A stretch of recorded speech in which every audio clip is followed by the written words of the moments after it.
अगर मैं आपसे पूछूं कि आज इंडियन पॉलिटिकल स्फीयर में ऐसा कौन सा नेता है जो नरेंद्र मोदी का भी दोस्त है और राहुल गांधी का भी, जो ममता बनर्जी को अपनी दीदी मानता है और के स्टालिन, अरविंद केजरीवाल, कैप्टन अमरिंदर सिंह और सोनिया गांधी जैसे लीडर्स के साथ बहुत बड़े लेवल पर काम कर चुका है, तो आप शायद मेरे सवाल पर यकीन नहीं करेंगे, लेकिन हमारे देश के राजनीतिक गलियारों में एक ऐसा नेता है जो वक्त वक्त पर इन सभी पॉलिटिकल लीडर्स का एडवाइज़र बनकर इनकी इलेक्शन जीतने में मदद कर चुका है। मैं बात कर रहा हूं प्रशांत किशोर की, जो अब तक एक इलेक्शन स्ट्रेटेजी के रूप में कई इंडियन इलेक्शन में हिस्सा ले चुके हैं।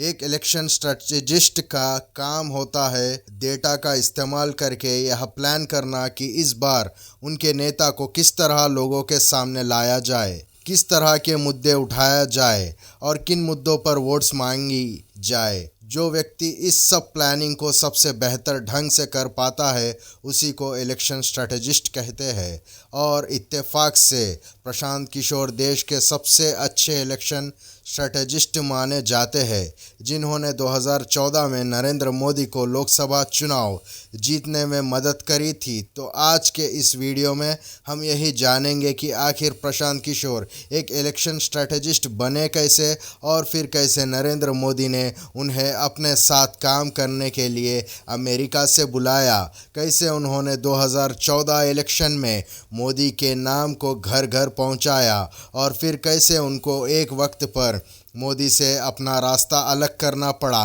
और कैसे आज प्रशांत किशोर बिहार के ग्राउंड पर जाकर बिहार की फ्यूचर पॉलिटिकल डेस्टिनी को बदलने की तरफ मेहनत से काम कर रहे हैं। तो आइए let's unveil the story of the mastermind of Indian politics, Prashant Kishor. यह कहानी शुरू होती है बिहार के बक्सर जिले से, जहां बड़े होते हुए प्रशांत किशोर पढ़ाई में कम और दूसरी चीज़ों में ज़्यादा ध्यान देते थे। प्रशांत के पिता डॉक्टर थे और वो शुरू से ही प्रशांत पर पढ़ाई के लिए खासा जोर देते थे। तेज़ दिमाग था, इसलिए कम पढ़ाई में भी अच्छे मार्क्स ले आते थे। मैथ्स इनकी बचपन से ही बड़ी मजबूत थी और यही सब्जेक्ट इन्हें सबसे ज़्यादा पसंद भी था। नंबर्स का जोड़ घटाव करना इन्होंने अपनी ज़िंदगी के अर्ली ईयर्स में ही सीख लिया था, और यही आगे चलकर इनके काम भी आने वाला था। 12th के एग्ज़ाम्स दिए तो मैथ्स का रिज़ल्ट ऐसा आया कि सब देखते रह गए। 150 में से 148 मार्क्स लाकर प्रशांत ने खुद को और दूसरों को यह साफ दिखा दिया कि इनकी मैथ्स में अंडरस्टैंडिंग एक्स्ट्रा ऑर्डिनरी है। यहाँ पर इनके पिता ने इन्हें वही traditional route of education follow करने को कहा, जो आम तौर पर हर इंडियन स्टूडेंट्स को कहा जाता है कि जेई देकर इंजीनियरिंग करो और फिर सिविल सर्विस का एग्ज़ाम निकालकर सिविल सर्विसेज ज्वाइन करो। प्रशांत के ऊपर प्रेशर तो था, लेकिन वह प्रेशर को डिफ्लेक्ट करना भी बखूबी जानते थे। उन्होंने तय करा कि वह इंजीनियरिंग का ना करके दिल्ली यूनिवर्सिटी जाकर स्टैटिस्टिक्स की पढ़ाई करेंगे।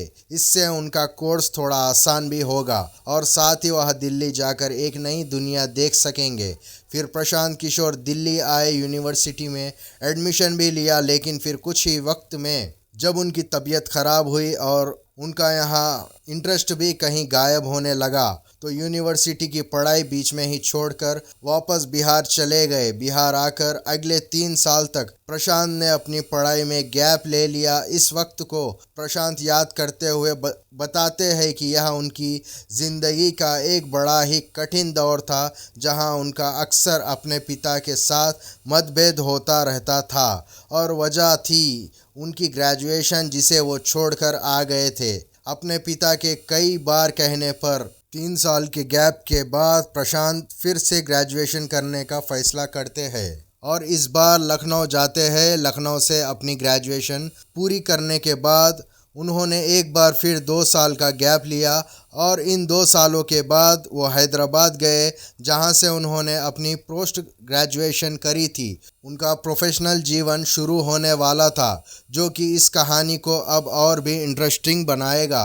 पोस्ट ग्रेजुएशन के बाद प्रशांत किशोर यूनाइटेड नेशंस की इंडियन विंग में जॉब पाते हैं और यूनाइटेड नेशन को ज्वाइन कर लेते हैं। यहाँ जॉब पाकर यंग प्रशांत किशोर को जब मौका मिला कि वह बिहार जाकर पोलियो वैक्सीन के प्रोग्राम को ओवरलुक करे, तो प्रशांत किशोर ने झट से हाँ कह दिया और एक बार फिर बिहार आ गए। हम मिस्टर किशोर की कहानी में आगे भी कई बार देखेंगे कि इनका बिहार से जाने का और वापस बिहार लौटकर आने का सिलसिला यूं ही चलता रहेगा। बिहार आकर उन्होंने यूनाइटेड नेशंस के पब्लिक हेल्थ प्रोग्राम में काम करा, जहां इनकी मुलाकात इनकी फ्यूचर वाइफ जानवी दास से भी हुई, जो कि एक डॉक्टर थी और वहां मेडिकल प्रोग्राम में हिस्सा लेने आई थी।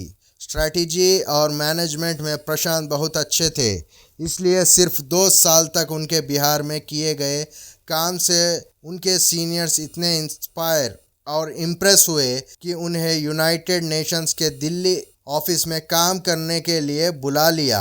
यहाँ यूनाइटेड नेशंस का इंडिया कंट्री ऑफिस था और यहाँ आना किसी के भी लिए एक बहुत बड़ी उपलब्धि मानी जाती है। यहाँ पर भी अच्छा काम किया तो इनकी अगली पोस्टिंग हुई यूनाइटेड नेशंस हेड क्वार्टर्स में। यूएन हेड क्वार्टर्स में काम करने के लिए प्रशांत अपने परिवार सहित अमेरिका के न्यूयॉर्क शहर जाकर रहने लगे। यहाँ जाकर प्रशांत किशोर की ज़िंदगी में पूरी तरह से स्टेबिलिटी आ गई थी।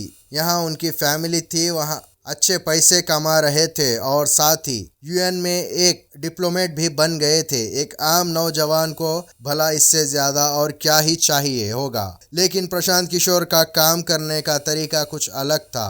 यूएसए में रहते हुए प्रशांत को फील होना शुरू हुआ कि उनकी ऑफिस जॉब अब उन्हें ज़्यादा एक्साइट नहीं कर रही और वह सेम जॉब से बोर होने लगे हैं। इसलिए उन्होंने अपने सीनियर्स को कहा कि वो एक फील्ड जॉब करना चाहते हैं, जहां वो ग्राउंड पर जाकर स्ट्रैटेजी और एग्जीक्यूशन पर काम कर सके। इसी के चलते फिर उनकी डेस्क तक एक ऑफ़र पहुंचा। अब उन्हें अफ्रीका की एक वेस्टर्न कंट्री में जाना था और वहां ग्राउंड पर काम करना था। प्रशांत किशोर ने इस अपॉर्चुनिटी को भी हाँ कहा और अफ्रीका पहुंच गए। कुछ वक्त यहाँ काम करा और जब यहाँ काम भी पूरा हो गया तब इन्होंने अपने भारत देश की गुजरात स्टेट पर माल न्यूट्रिशन से जुड़ा एक रिसर्च पेपर लिखा। इस रिसर्च पेपर में इंडिया की सबसे डेवलप्ड स्टेट का क्रिटिसिज्म लिखा था कि किस तरह देश की सबसे डेवलप्ड स्टेट्स में भी माल न्यूट्रिशन कंट्रोल नहीं हो पा रहा है। जब प्रशांत का ये पेपर पब्लिश हुआ तो स्वाभाविक ही सी बात थी, गुजरात के कुछ लोगों ने भी यह पेपर पढ़ा और यहीं पर प्रशांत किशोर की लाइफ स्टोरी का सबसे बड़ा ट्विस्ट आने वाला था। इनका लिखा हुआ यह पेपर उस वक्त के गुजरात के चीफ मिनिस्टर नरेंद्र मोदी पढ़ते हैं और जिस तरह से ये पेपर लिखा हुआ था उससे प्रभावित होकर इस रिसर्च पेपर के राइटर की खोज करते हैं। यहीं से नरेंद्र मोदी और प्रशांत किशोर के बीच की बातचीत की शुरुआत होती है। मोदी प्रशांत किशोर से कहते हैं कि भाई, अगर आप वाकई में बदलाव लाने की सोच रखते हैं तो शिकायत क्यों करते हो? मैं आपको गुजरात में आकर काम करने के लिए इनवाइट करता हूं। आप आइए और गुजरात में आकर ग्राउंड पर काम कीजिए। यहीं पर प्रशांत किशोर, जो अब तक एक वेल सेटल ज़िंदगी जी रहे थे, यूएन के डिप्लोमेट बन गए थे, वो अपनी ज़िंदगी की सबसे लंबी लीप ऑफ फेथ लेने वाले थे। यहाँ उनके पास 2 चॉइसें थी, या तो वो यूएन में रहकर ही अपनी वेल सेटल ज़िंदगी को एंजॉय कर सकते थे और आने वाले वक्त को अमेरिका में गुजार सकते थे, या फिर वापस भारत आकर भारत की ग्रोथ में कंट्रीब्यूट कर सकते थे। और अब जब उन्हें एक स्टेट के चीफ मिनिस्टर की तरफ से काम करने का इनविटेशन आया तो प्रशांत किशोर ने अपने देश को चुना और अपनी नौकरी छोड़कर गुजरात आ गए। साल 2011 की बात है जब नरेंद्र मोदी पहली बार प्रशांत किशोर से मिले और धीरे धीरे दोनों ने फ्यूचर पॉलिसीज़ और इलेक्टोरल पॉलिटिक्स को डिस्क करना शुरू करा। अगले ही साल 2012 में गुजरात इलेक्शन होने वाले थे, तो सबसे पहले प्रशांत किशोर ने इसी प्रोजेक्ट पर काम करना शुरू करा। प्रशांत ने मोदी की कई तरह से मदद करी। सबसे पहले तो उन्होंने मोदी को स्पेशल मीडिया की और सोशल मीडिया की रीच का पोटेंशियल समझाया और उन्हें नरेंद्र मोदी के लिए ऑफिशियल एक इलेक्शन स्ट्रैटेजी बन गए। प्रशांत किशोर यहाँ से अपनी ज़िंदगी का एक नया चैप्टर शुरू करने वाले थे। इलेक्शन स्ट्रैटेजिस्ट, ये टैग प्रशांत किशोर के नाम में हमेशा के लिए जुड़ने वाला था। यह रोल पॉलिटिकल पार्टीज़ में इसके पहले नॉन असिस्टेंट था और अब जो इलेक्शन में होने वाला था, ऐसा इंडियन पॉलिटिक्स में पहले कभी नहीं देखा गया था। प्रशांत किशोर का पॉलिटिकल जगत में आगाज़ इतनी तेज़ होने वाला था कि आज एक दशक बाद इन्हें भारतीय पॉलिटिक्स का चाणक्य भी कहा जाता है। ये गुजरात इलेक्शन ऐसे पहले इलेक्शन थे जिनमें प्रशांत किशोर ने इलेक्शन स्ट्रेटजीज की भूमिका निभाई और नरेंद्र मोदी को एक बार फिर गुजरात का चीफ मिनिस्टर बनाने में मदद करी। प्रशांत के इनोवेटिव आइडियाज़ और प्लान के इम्प्रेस होकर मोदी ने 2014 लोकसभा इलेक्शन के लिए इन्हें अपनी टीम में जोड़ लिया। अब मिशन था नरेंद्र मोदी को देश का प्रधानमंत्री बनवाना और इसके लिए ज़रूरत थी कि अब तक वहाँ गुजरात के लीडर के तौर पर जाने जाते थे, अब उनका लोगों के सामने ऐसा प्रोजेक्शन होना था कि देश भर से लोग उन्हें एक नेशनल के तौर पर देखने लगे हैं। यहाँ कैंपेन कई महीने चला और इसमें प्रशांत ने कई तरीक़ों से कंट्रीब्यूट करा। 2012 तक मीडिया में नरेंद्र मोदी की छवि भी बहुत ख़राब थी और कोई भी उन्हें इंटरव्यूज़ नहीं देना चाहता था। इस प्रॉब्लम को टैकल करने में भी प्रशांत ने उनकी मदद करी और ऐसी स्ट्रैटेजीज़ बनाई कि देश भर से नरेंद्र मोदी को एक्सेप्टेंस मिलनी शुरू हो गई। सबसे पहले तो उन्होंने सोशल मीडिया के इस्तेमाल को और बढ़ चढ़ कर यूज़ करने की सलाह दी, जिसके बाद ही नरेंद्र मोदी के स्पीचेस लोगों तक पहुंच रही थी। इसके साथ ही 2013 में प्रशांत किशोर ने अपने दूसरे को फाउंडर के साथ मिलकर सिटीजन्स फॉर अकाउंटेबल गवर्नेंस की शुरुआत करी, जिसमें कि एक आम आदमी भी आगे आकर पॉलिटिक्स में हिस्सा ले सकता था और इससे पॉलिटिकल पार्टिसिपेशन बढ़ने लगी। इसी के साथ कई इनोवेटिव कैंपेन्स किए गए ताकि नरेंद्र मोदी को देश भर में प्रमोट करा जा सके, जैसे कि चाय पे चर्चा, 3D होलोग्राम रैली और रन फॉर यूनिटी। 2014 में लोकसभा चुनाव होते हैं, बीजेपी को बड़ी जीत मिलती है और नरेंद्र मोदी देश के प्राइम मिनिस्टर बनते हैं। इसी के साथ प्रशांत किशोर अपने मिशन में सक्सेसफुल साबित हुए और उनका यह सबसे बड़ा प्रोजेक्ट अब फिनिश हुआ। इलेक्शन रिजल्ट्स के कुछ ही महीनों बाद प्रशांत किशोर नरेंद्र मोदी के कैंप से थोड़ी दूरी बना लेते हैं और अपने अगले प्रोजेक्ट की तरफ बढ़ चलते हैं। यहाँ उनकी सेपरेशन की वजह उन्होंने यह बताई कि इलेक्शन के पहले प्रशांत किशोर ने भारतीय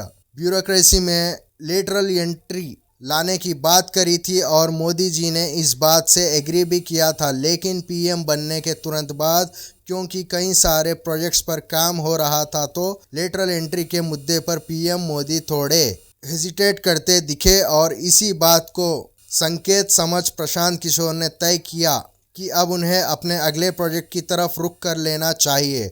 2014 के नवंबर महीने में फिर प्रशांत किशोर नीतीश कुमार से मिलते हैं और यहाँ पहली मुलाकात से ही दोनों की अंडरस्टैंडिंग सही बैठ जाती है, जहाँ से फिर नीतीश कुमार प्रशांत को अपने कैंप में आने के लिए इनवाइट करते हैं और फिर यहीं से प्रशांत एक बार फिर अपना रुख बिहार की तरफ करते हैं और 2015 के बिहार इलेक्शन में नीतीश कुमार के लिए इलेक्शन स्ट्रैटेजिस्ट बनने का काम करते हैं प्रशांत किशोर की ग्राउंड की समझ और इलेक्शन की समझ इतनी ज़्यादा थी कि उन्होंने नीतीश कुमार को ये इलेक्शन जीतने में मदद करी और फिर नीतीश कुमार ने सीएम बनने के बाद प्रशांत किशोर को advisor for planning and programme implementation बना दिया।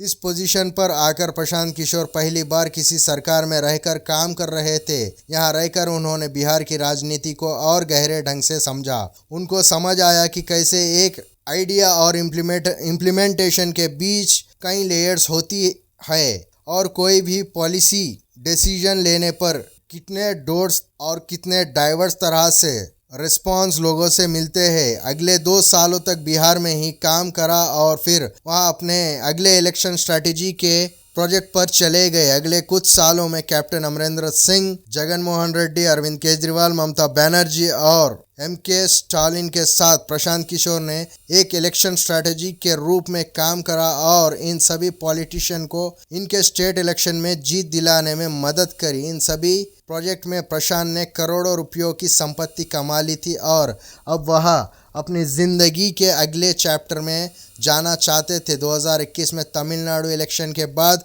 प्रशांत किशोर ने यह अनाउंस करा कि अब वो एक इलेक्शन स्ट्रैटेजिस्ट का काम क्विट कर रहे हैं। 2011 से 2021 तक प्रशांत किशोर इंडिया में रहे, अलग अलग स्टेट्स में पॉलिटिक्स की हाईएस्ट लेवल पर ऑपरेशन देखे, जगह जगह जाकर लोगों की समस्याएं सुनी और उन्हें समझने की कोशिश करी। जब वो पॉलिटिशियन की इलेक्शन जीतने में मदद करते थे तो वह पाते थे कि जितना काम इलेक्शन के वक्त होता है, वही नेता जिसे उन्होंने जिताने में मदद करी है वह बाद में कंप्लेसेंट हो जाता है और ग्राउंड पर ज़्यादा कोई बदलाव नहीं आता और इलेक्शन में आकर नेता तो जीत जाता है, लेकिन इस सब के बीच हार जाती है जनता, जहां साल दर साल उन्हें सिर्फ झूठे वादे मिलते हैं। और यह समस्या प्रशांत किशोर की होम स्टेट बिहार में तो और ज़्यादा गंभीर है। बिहार आज देश का सबसे पिछड़ा राज्य माना जाता है। बिहार आज डेवलपमेंट के मैट्रिक्स पर सबसे पिछड़ा राज्य है और पिछले कितने ही दशकों से यहाँ के नेताओं ने यहाँ की पब्लिक को लूटकर अपनी जेबें भरी और इंफ्रास्ट्रक्चर के मायनों में यहाँ कोई काम नहीं हुआ। जब प्रशांत किशोर को यह प्रॉब्लम बिल्कुल करीब से दिखी तो उन्होंने तय करा कि वह खुद ही इसका जिम्मा उठाएंगे और अपनी आगे की पूरी ज़िंदगी बिहार को आगे बढ़ाने की तरफ डेडिकेट कर देंगे। यहीं से इन्होंने जन स्वराज की शुरुआत करी, जो आगे चलकर बिहार की एक पॉलिटिकल पार्टी बनेगी। अभी प्रशांत किशोर बिहार की पद यात्रा पर है, जहां वह गांव-गांव जाकर अपना मैसेज लोगों तक पहुंचा रहे हैं और उन्हें उनकी वोट की इम्पोर्टेंस को लेकर जागरूक कर रहे हैं। आज बिहार का नौजवान रोज़गार ढूंढने के लिए दूसरे स्टेट्स में जाकर काम करता है, जिससे बिहार के गांवों में नौजवानों की संख्या काफ़ी कम है और उनका परिवार पीछे छूट गया है। इसी बिहार के टैलेंट को बिहार में वापस लाने की तरफ और बिहार की ग्रो स्टोरी से जुड़ने के प्रयास में प्रशांत किशोर लगे हुए हैं। हमें पूरी उम्मीद है कि अगर प्रशांत किशोर के पास बिहार में पॉलिटिकल पावर आएगी तो वह ज़रूर बिहार के ऊपर से पिछड़े हुए राज्य के टैग को हटा देंगे। आपका प्रशांत किशोर के ऊपर क्या ओपिनियन है, हमें कमेंट्स में ज़रूर बताइएगा। और अगर आप ऐसे वीडियो पहली बार देख रहे हैं और ऐसे और वीडियोस देखना चाहते हैं तो दोस्तों इस चैनल को सब्सक्राइब कर लीजिए। धन्यवाद।